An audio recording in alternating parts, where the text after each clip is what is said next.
ఆంధ్ర తెలంగాణలో తక్కువ ఫీజులతో high quality results ఇస్తున్న ఏకైక సంస్థ తిరుమల్ ఐఏఎస్ ఇన్స్టిట్యూట్. ఏఐడీఎంకేకు పవన్ జవసత్వాలు అందిస్తున్నారా? ఆ పార్టీని జాకిలు పెట్టి లేపుతున్నారా?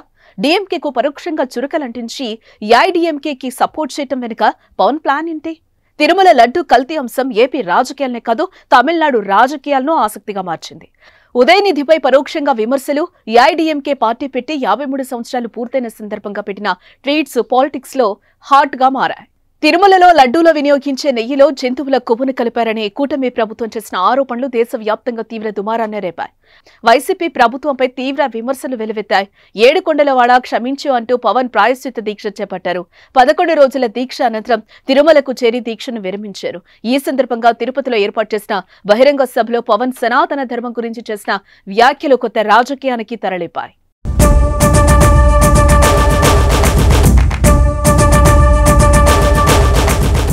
తన స్పీచ్ లో ఇండైరెక్ట్ గా తమిళనాడు డిప్యూటీ సీఎం ఉదయనిధిని టార్గెట్ చేశారు పవన్. సనాతన ధర్మం వైరస్ లాంటిదని, ఆ మహమ్మారిని నిర్మూలించారని ఈ మధ్య ఓ యువ నాయకుడు మాట్లాడుతున్నాడని, సనాతన ధర్మాన్ని ఎవరు ఏం చేయలేరని, ఎవరైనా సరే దాన్ని నిర్మూలించాలనుకుంటే వారే తుడిచిపెట్టుకుని పోతారంటూ పరోక్షంగా ఉదయనిధికి చురకలంటించారు. తిరుపతి బాలాజీ సాక్షిగా ఈ మాట చెబుతున్నా అంటూ పవన్ హెచ్చరికలు జారీ చేశారు. దీంతో స్టాలిన్ అనుచరులు అలాగే ఉదయనిధి ఫ్యాన్స్, డీఎంకే పార్టీ నేతలు పవన్ కళ్యాణ్ ను టార్గెట్ చేశారు.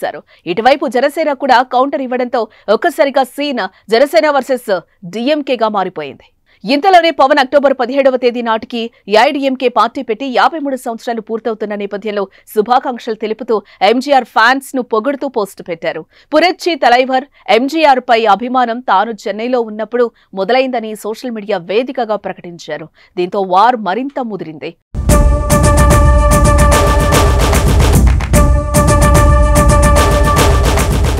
అయితే పవన్ కళ్యాణ్ తాజాగా చేసిన పోస్ట్ స్టాలిన్ ప్రభుత్వానికి వ్యతిరేకంగా ఉందని కొంతమంది కామెంట్స్ చేస్తున్నారు.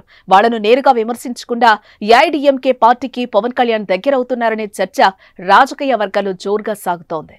మరోవైపు పవన్ ను నీడలా వెంటాడుతున్నారు ప్రకాష్ రాజ్.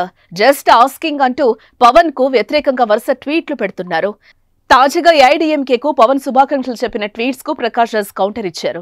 ఎంజీఆర్ పై హఠాత్తుగా ఎందుకింత ప్రేమో, పైనుంచి ఆదేశాలు అందాయా, జస్ట్ ఆస్కింగ్ అని మరో ట్వీట్ చేశాడు. అలాగే ఉదయనిధితో పాటు ఇటీవల పుస్తకావిష్కరణలో పాల్గొన్న ప్రకాష్ రాజ్ తమిళనాడు డిప్యూటీ సీఎం ఉదయనిధి స్టాలిన్ పై ప్రశంసలు కురిపించారు.